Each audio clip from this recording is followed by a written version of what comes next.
Selamat pagi, siang, sore, dan malam kepada Bapak Ibu dosen, pengampu mata kuliah Kalkulus 2 Prodi Teknik Industri Fakultas Teknik Universitas 11 Maret. Sebelumnya perkenalkan, nama saya Musyafa Divibowo dengan NIM I03250118. Jadi pada video kali ini saya akan menjelaskan terkait penyelesaian soal ujian akhir semester mata kuliah Kalkulus 2. Tanpa berlama-lama lagi, mari kita langsung ke pembahasannya. Oke, kita mulai dari soal yang pertama. Nah, soal yang pertama itu berbunyi, tentukan nilai dari integral akar x kuadrat dikurangi 16 per x pangkat 3 dx. Yang pertama kali perlu kita lakukan adalah mengidentifikasi dari bentuk integralnya dulu. Jadi bisa kita perhatikan di bagian atas ini ada akar x kuadrat dikurangi 16. Ini itu memiliki bentuk umum yang sama dengan akar x kuadrat dikurangi a kuadrat. Nah, maka dari itu dapat kita ketahui bahwa a kuadrat di sini sama dengan 16. Jadi jika kita akar keduanya a-nya ditemukan menjadi 4. Nah, selanjutnya pada substitusi trigonometri, akar x kuadrat dikurangi a kuadrat itu jika disubstitusi menjadi x sama dengan a sekant theta. Nah, kita kan sebelumnya sudah mengetahui a-nya adalah 4, maka a di sini kita substitusikan menjadi 4, yang dimana hasilnya menjadi x sama dengan 4 sekant theta. Lalu kita turunkan kedua ruas, dimana x menjadi dx, lalu 4 sekant theta menjadi 4 sekant theta tan theta d theta. Lalu kita ubah bentuk akar yang di awal tadi, yaitu akar x kuadrat dikurangi 16, yang dimana x-nya sudah kita ketahui menjadi 4 sekant theta. Kita masukkan ke dalam rumus menjadi 4 sekant theta kuadrat dikurangi 16. Terus kita kuadratkan, 4 kuadrat menjadi 16, sekant kuadrat menjadi sekant kuadrat theta. Nah, lalu konstanta 16 ini kita keluarkan, yang dimana menjadi 16 dikali sekant kuadrat theta dikurangi 1. Nah, kita ketahui di rumus trigonometri bahwa sekant kuadrat theta dikurangi 1 itu hasilnya sama dengan tan kuadrat theta.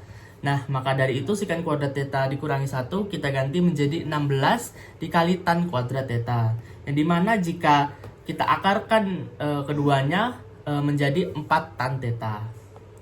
Nah, lalu setelah itu kita substitusikan seluruh integral dari hasil yang telah kita dapatkan tadi. Yang dimana I sama dengan integral akar x kuadrat min 16 dibagi x pangkat 3 dx. Yang dimana kita sudah diketahui bahwa akar x kuadrat min 16 itu hasilnya adalah 4 tan theta. Terus dx juga sudah kita ketahui tadi di atas, bahwasanya dx itu adalah 4 sekant theta tan theta d theta. Kita masukkan juga, terus di bagian bawah x pangkat 3, kita ketahui bahwa x tadi itu adalah a sekant theta. Terus kita x tadi kita sudah diketahui menjadi 4 sekant theta ya, mohon maaf. X tadi sudah diketahui sebagai 4 sekant theta, maka kita masukkan juga di bawah dan kita pangkatkan 3. Lalu diketahui hasilnya adalah 16 sekant theta dikali tan kuadrat theta per 64 sekant theta. Sekant pangkat 3 theta dan d theta. Nah, lalu konstantanya 16 dan 24 ini kita keluarkan ke depan, lalu kita sederhanakan menjadi 1/4 integral tan kuadrat theta per sekant kuadrat theta d theta. Nah, lalu kita ketahui dulu bahwa ini akan kita sederhanakan menjadi lebih sederhana, yang dimana tan theta itu hasilnya adalah sin theta per cos theta, sekant theta itu hasilnya adalah 1 per cos theta. Nah, lalu kita bagi seperti pada rumus, bagaimana yang diketahui di rumus adalah tan kuadrat theta dan sekant kuadrat theta, yang dimana jika kita bagi itu menjadi sin kuadrat theta per cos kuadrat theta dibagi 1/4 cos kuadrat theta, yang mana seperti di sini. Nah, ini menyisakan sin kuadrat theta dan cos kuadrat theta, yang dimana lalu dikali dengan cos kuadrat theta, yang memiliki hasil sin kuadrat theta. Nah, jika sudah diketahui tan kuadrat theta per sekan kuadrat theta, itu disederhanakan menjadi sin kuadrat theta. Nah, lalu kita sudah dapat sin kuadrat theta, yang dimana dalam aturan trigonometri sin kuadrat theta itu dapat dimisalkan dalam aturan ganda menjadi 1 min cos 2 theta per 2. Nah, dimana kita ubah lagi sin 2 theta ini menjadi 1 min cos 2 theta per 2 d theta. Lalu kita keluarkan konstanta per 2-nya, kita taruh depan dan kita kalikan dengan 1/4, yang dimana hasilnya menjadi 1/8. Lalu yang tadi yang masih sisa di kanan 1 min cos 2 theta kali d theta itu kita integralkan, yang dimana hasilnya itu menjadi theta dikurangi setengah sin 2 theta plus c. Nah, lalu kita kalikan dengan 1/8 yang ada di depan tadi, yang dimana dikali dengan 1/8 hasilnya menjadi theta per 8 dikurangi sin 2 theta per 16 plus c.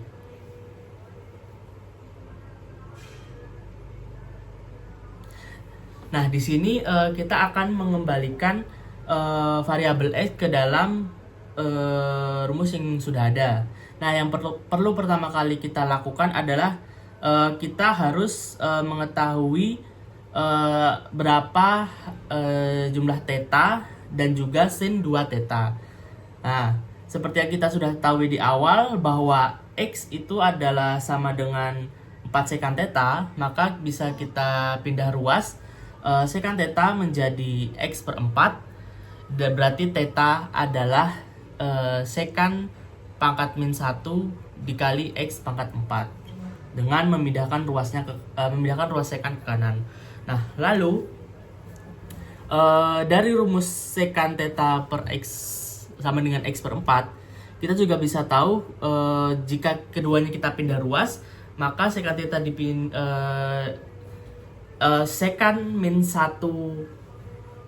sekan theta dipindah ruas ke kanan itu menjadi 1 per sekan theta, yang dimana itu hasilnya sama dengan cos theta. Terus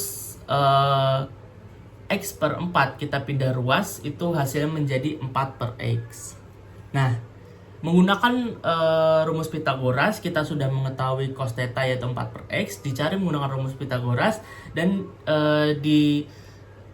ditemukan hasil sin theta adalah x kuadrat dikurangi 16x.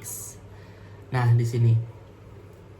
Lalu setelah kita tahu sin theta, kita harus tahu rumus trigonometri, yaitu sin 2 theta itu sama dengan 2 sin theta dikali cos theta. Maka 2 sin theta, kita masukkan sin theta dan cos theta-nya tadi, 2 dikali sin theta yaitu akar x kuadrat min 16 per x, yang dimana kita temukan tadi di sini. Nah, terus kita masukkan juga cos theta yaitu 4 per x, terus kita operasikan menjadi 8 akar x kuadrat min 16 per x. Nah, di sini kita temukan daripada sin 2 theta. Nah, karena kita sudah menemukan ini tadi ada theta-nya sudah kita temukan, terus kita juga sudah menemukan sin 2 theta, maka kita distribusikan ke dalam rumusnya tadi, yang dimana theta per 8 dikurangi sin 2 theta per 16 plus c. Nah, thetanya tadi kan sudah ditemukan, yaitu sekan pangkat min 1 dikali x kurangi 4. Nah, kita masukkan thetanya tadi, yang dimana hasilnya itu menjadi 1 per 8 dikali sekan min 1 kali x per 4. Nah, terus kita masukkan juga dengan sin 2 theta tadi menjadi seperti di sini. Lalu kita operasikan lagi yang bagian sin 2 theta dan bagi 16, kita kalikan dengan 1/16 dan menghasilkan hasil akhir yaitu 1/8 sekan pangkat min 1 kali x per 4 dikurangi akar x kuadrat min 16 dibagi 2x kuadrat ditambah c. Maka inilah jawaban akhir dari nomor 1. Oke, sekarang kita mulai pada soal nomor 2 yang dimana berbunyi tentukan nilai limit dari ln 1 plus x dikurangi x per x kuadrat. Nah, di sini kita bisa menggunakan deret Maclaurin ataupun L'Hopital. Namun di sini saya akan menggunakan deret Maclaurin karena lebih mudah dihitung untuk menentukan limit. Nah, yang pertama itu adalah kita harus menentukan suku pertama, suku kedua, suku 3, suku 4 dan selanjutnya untuk patokan kita dalam menentukan limit ya. Dan di sini kita akan fokus dulu pada ln 1 plus x yang dimana suku pertama dari ln 1x itu yaitu adalah kita masukkan dengan 0 yang dimana hasilnya adalah ln 1 karena 1 plus 0 hasilnya 1, maka suku pertamanya adalah dari f pertama adalah 0.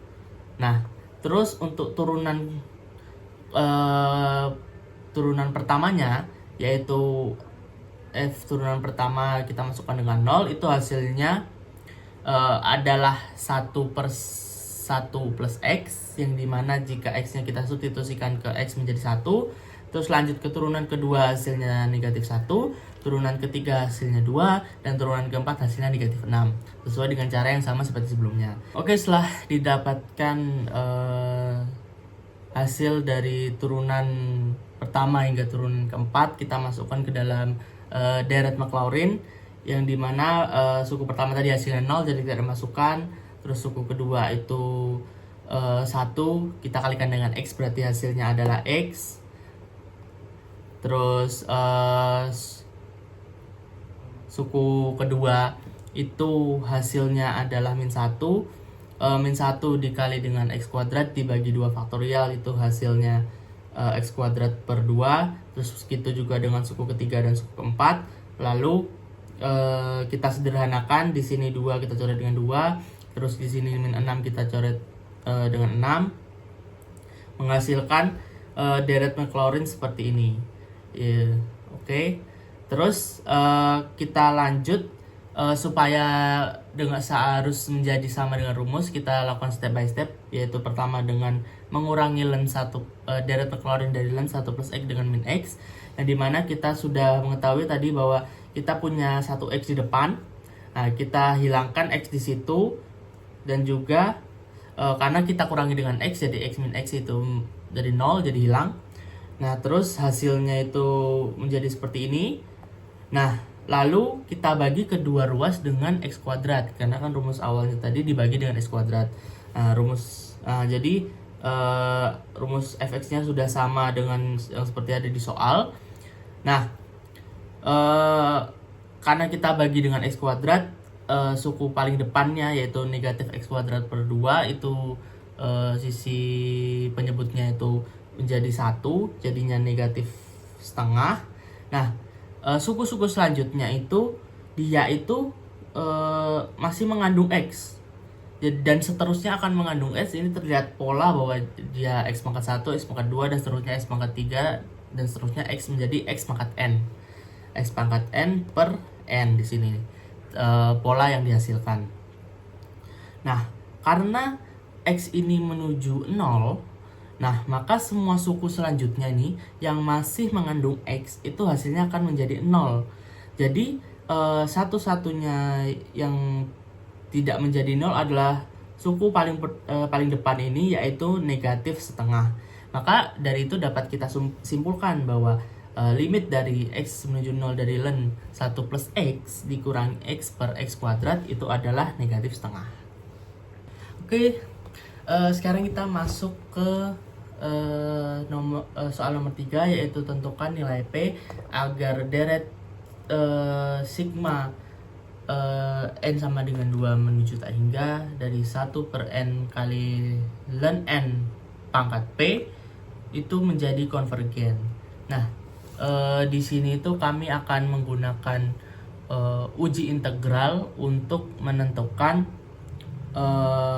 berapa P yang cocok supaya deret tersebut konvergen. Nah, kenapa saya menggunakan uji integral? Karena dari deret ini yang dimana batas bawahnya itu adalah 2, jadi X itu sama dengan lebih dari sama dengan 2, maka deret ini memenuhi syarat untuk uji integral, yaitu dia positif, kontinu, dan menurun karena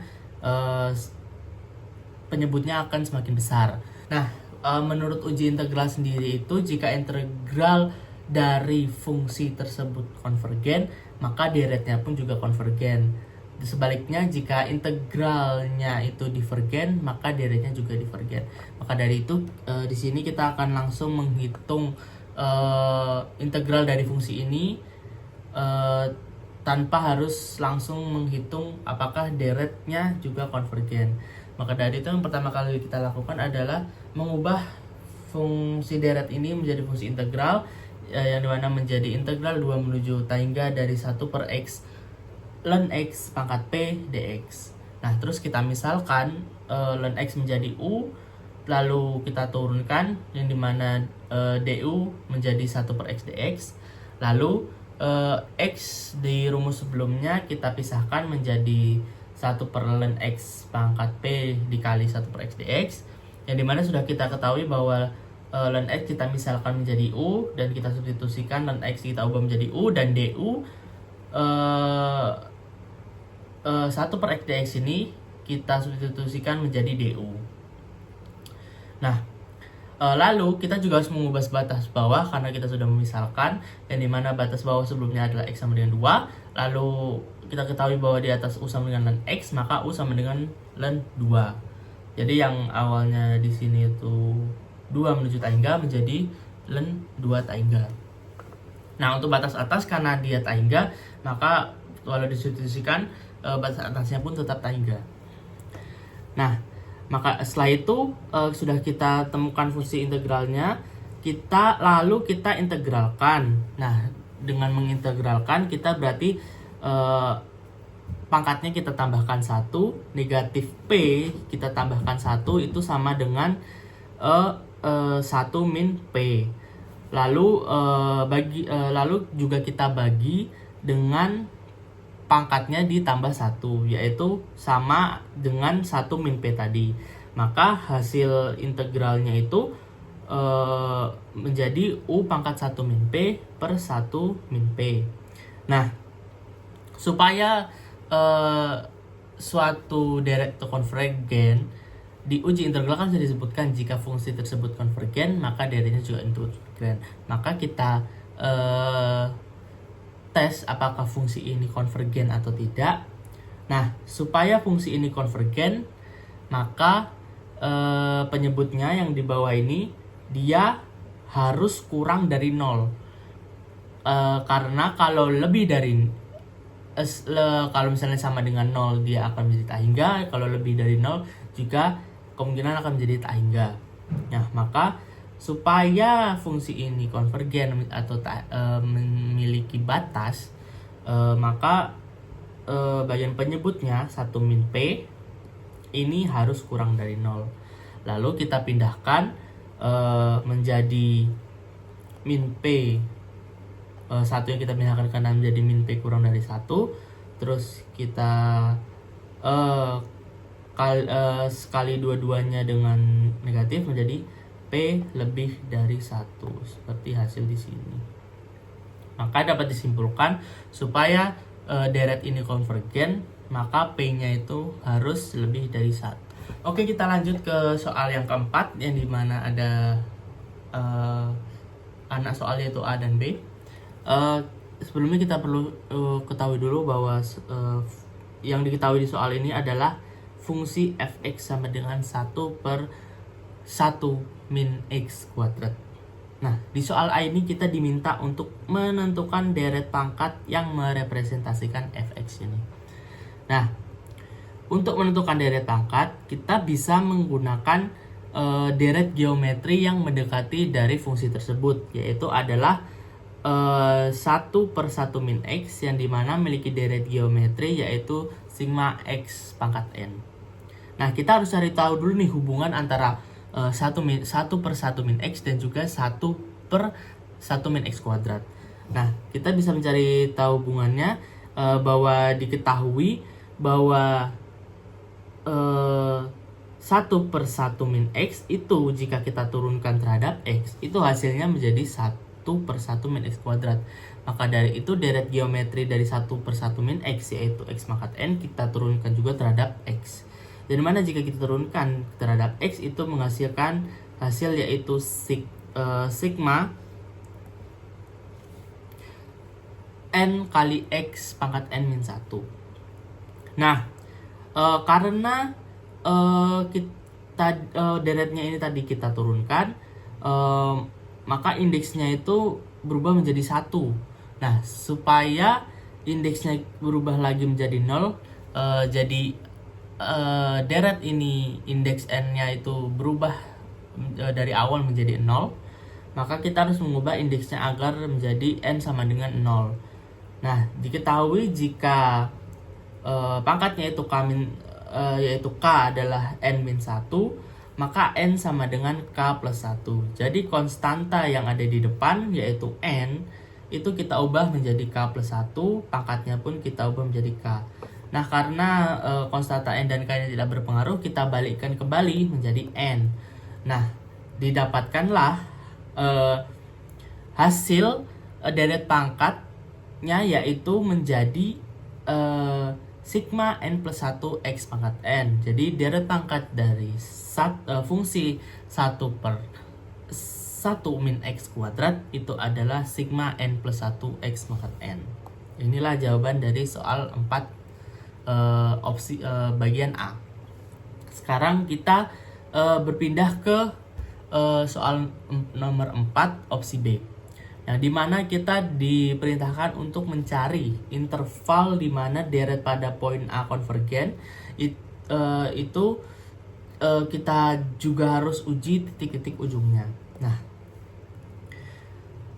untuk menentukan interval dari sebuah deret pada bentuk seperti ini, bentuk sigma N plus 1 plus X pangkat N, itu paling mudah menggunakan uji rasio karena ada bentuk N plus 1-nya. Nah, kita menggunakan rumus uji rasio, yaitu dimana L sama dengan limit dari mutlak N plus 1 per AN. Nah, kita substitusikanlah deret yang sudah kita temukan tadi, yang dimana sigma N plus 1 X pangkat N kita misalkan menjadi AN, lalu AN plus 1-nya adalah kita tambahkan 1 di bagian konstanta depan dan juga pangkatnya menjadi N plus 2 dikali X N plus 1. Lalu kita masukkan ke dalam rumus menjadi limit N plus 2 kali X N plus 1 dibagi N plus 1 X pangkat N.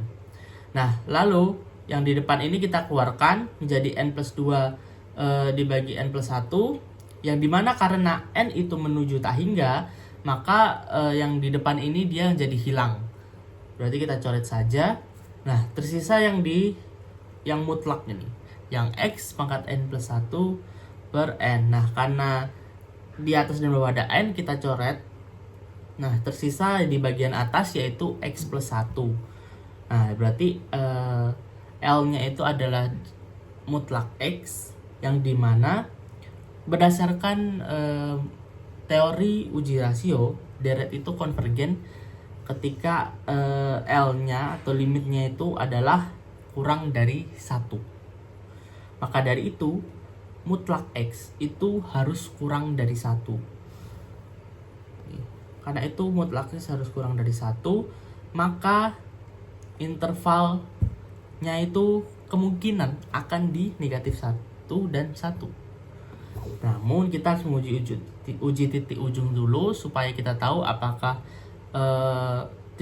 intervalnya itu terbuka atau tertutup. kita uji titik ujungnya dulu dengan X sama dengan 1. Ya, dimana jika kita masukkan X sama dengan 1 ini ke dalam deretnya ini, deret di atas ini, jika kita masukkan X sama dengan 1 dan juga X sama dengan 1, jika kita masukkan X sama dengan 1, itu deret itu menjadi 1 plus 2 plus 3 plus 4 dan seterusnya. Jadi deret itu akan menjadi deret akan menjadi divergen.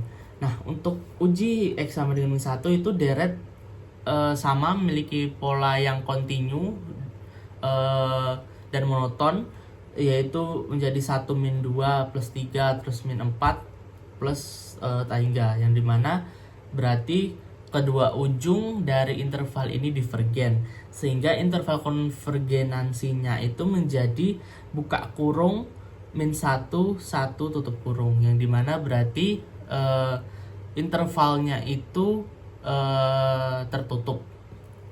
Nah, kita juga bisa mengetahui jari-jari konvergensinya yaitu R sama dengan 1.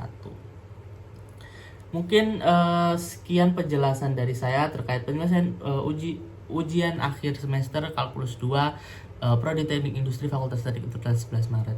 Jika ada kesalahan kata atau kesalahan dalam penjelasan, saya mohon maaf. Terima kasih atas kesempatan diberikan kepada Bapak Ibu dosen pengampu mata kuliah kalkulus 2 program studi teknik industri Universitas 11 Maret. Saya ucapkan terima kasih banyak atas kesempatannya dan para audiens yang telah menonton. Terima kasih.